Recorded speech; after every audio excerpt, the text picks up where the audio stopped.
everything changes. India's safety doesn't begin at the border. It begins with you. সবার আশঙ্কা এবং সবার জিজ্ঞাসা সবকে শেষ করে শেষ পর্যন্ত গতকাল রাতে ভারত পাকিস্তান অ্যাটাক করেছে। আপাতত লিমিটেড অ্যাটাকের মধ্যে রাখা হয়েছে পাকিস্তান অকুপাইড কাশ্মীর এবং পাঞ্জাবের পাকিস্তান অকুপাইড কাশ্মীরের 4টি জায়গায়, মুজাফরাবাদে, মিরপুরে, আর পাঞ্জাবের 5টা জায়গায়। তার মধ্যে সব থেকে বড় যেটা আতঙ্কি ডেরা ছিল সেটা হচ্ছে মসজিদ সুবহান আল্লাহ। প্রেস কনফারেন্সটা কন্ডাক্ট বিদেশ সচিব বিক্রম মিশ্রি করলেও তার মূল সূত্রধার হচ্ছেন 3 জন মহিলা। এই 3 জন মহিলাকে দিয়ে করানোর অর্থ হচ্ছে একজন হচ্ছেন আর্ম ফোর্সেস, একজন হচ্ছেন নেভি এবং একজন হচ্ছেন এয়ার ফোর্সের চিফ, ওপরের দিকে যিনি রয়েছেন। তো তাদেরকে দিয়ে একটা বার্তা পাঠানো পাকিস্তানকে যে তোমরা যে নারীদের অপমান করেছ, ভারতবর্ষ সেই নারীদের মাথায় করে রেখে দেয়। আর তোমরা ধর্ম বেছে বেছে তোমরা মেয়েদের সিঁদুর মুছে দিয়েছ। তাই এই অপারেশনের নাম নরেন্দ্র মোদী ঠিক করেছেন অপারেশন সিন্দুর। তুমি আমার সিঁদুর মিটিয়েছ ধর্মের নামে, সেই ধর্ম দিয়ে আমি তোমায় আঘাত করলাম।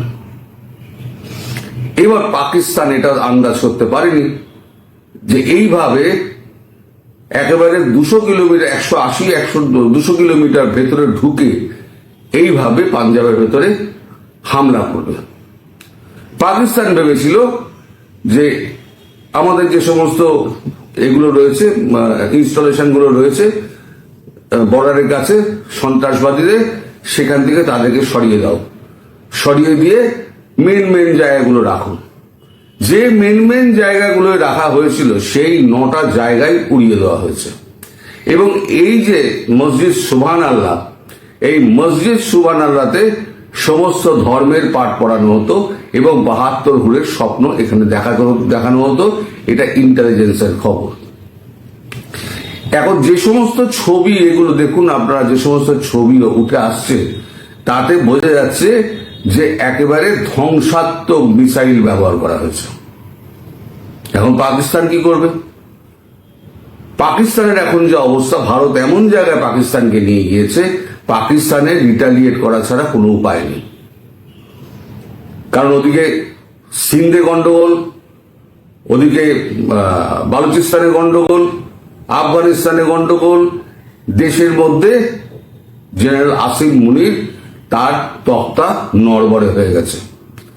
তিনি পাঞ্জাবের বাসিন্দা হলেও পাঞ্জাবে তার সমর্থন ক্রমশ হ্রাস পাচ্ছে।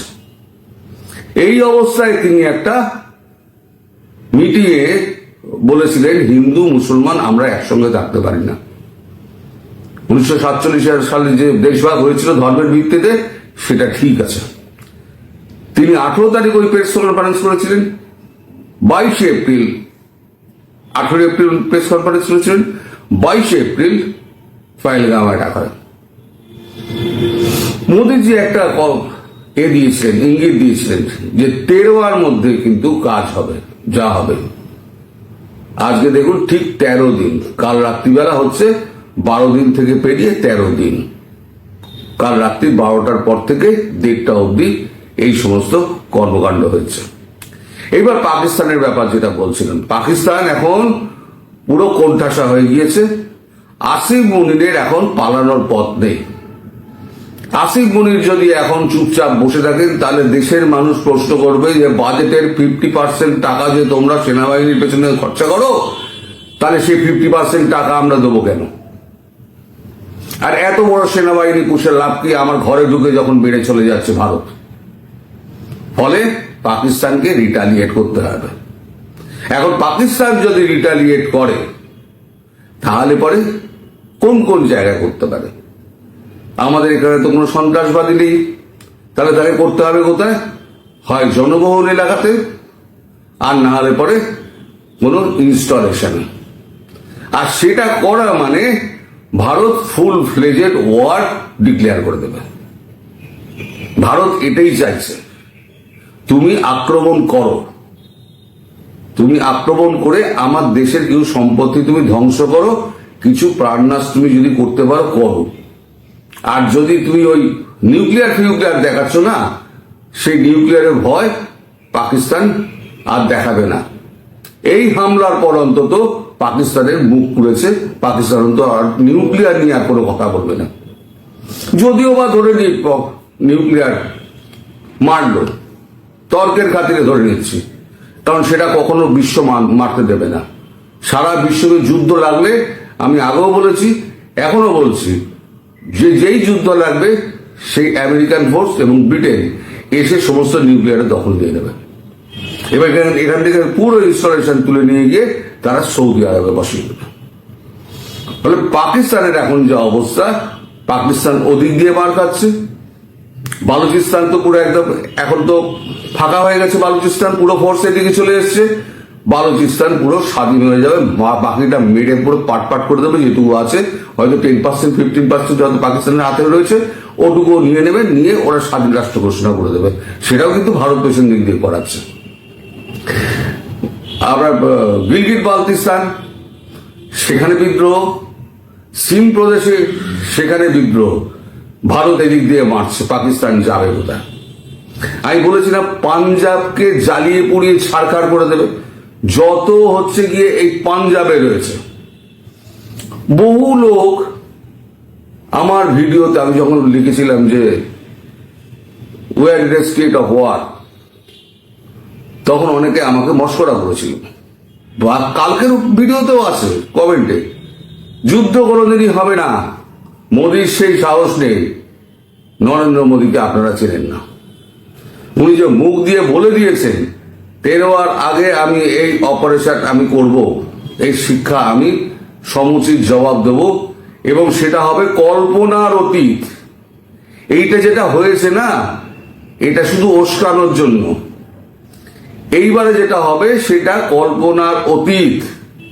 ফলে যারা গতকালকে লিখছিলেন বা বলছিলেন, আমাদের এখানেও অনেক সোশ্যাল মিডিয়া অনেকে বলছে যে এটা ভারত কখনো করবে না, তাদের মুখে ঝামা ঘষে গেল।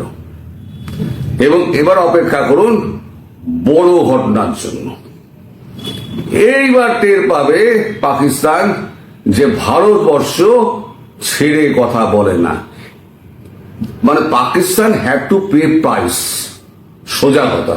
মেজর গৌরব একটা খুব ভালো কথা বলেছেন, এতদিন পাকিস্তান করে গেছে কিন্তু কোনো দাম চোকায়নি, এবারেতে পাকিস্তানকে দাম চোকাতে হবে। মানে তুমি যদি একটা আঘাত করো, তোমাকে 4টে আঘাত করা হবে এবং তোমাকে ধ্বংস করে দেওয়া হবে। এই প্রাইসটা পাকিস্তানকে পে করতে হবে। আর সেটা দেখে পাকিস্তানের সমস্ত মন্ত্রী এবং শান্তি যত আছে তারা সমস্ত পাগল হয়ে গেছে, এখানে ছোটাছুটি করছে, ওখানে ছোটাছুটি করছে। এই স্ট্রাইকের পর এখনো পর্যন্ত কোন দেশ এসে পাকিস্তানের পাশে দাঁড়ায়নি, অথচ ভারতকে কনগ্রাচুলেট করছে। সমস্ত মানে এগুলো বার্তাগুলো আসছে, আমি বিকেলের ভিডিওতে দেখাবো আপনাদের। সবাই এসে কনগ্রাচুলেট করছে এবং বলছে যে আপনারা যা করেছেন ঠিক করেছেন, আতঙ্কবাদের বিরুদ্ধে এইভাবে লড়াই করতে হবে। ইসরায়েলের পর আতঙ্কবাদের বিরুদ্ধে যদি কেউ মানে কড়া হাতে দমনের দেখায়, তাহলে সেটা ভারত করে দেখালো। এবং আগামী দিনে আপনারা নিশ্চিত থাকুন যে আগামী দিনে ভারতবর্ষ মানে ছেড়ে কথা বলবে না এবং পাকিস্তানের নাম ও নিশান থাকবে না। পাকিস্তান যে ম্যাপটা রয়েছে সেটা ভেঙে 4 টুকরো হয়ে যাবে। হবেই, এটা নিশ্চিত থাকুন হবে।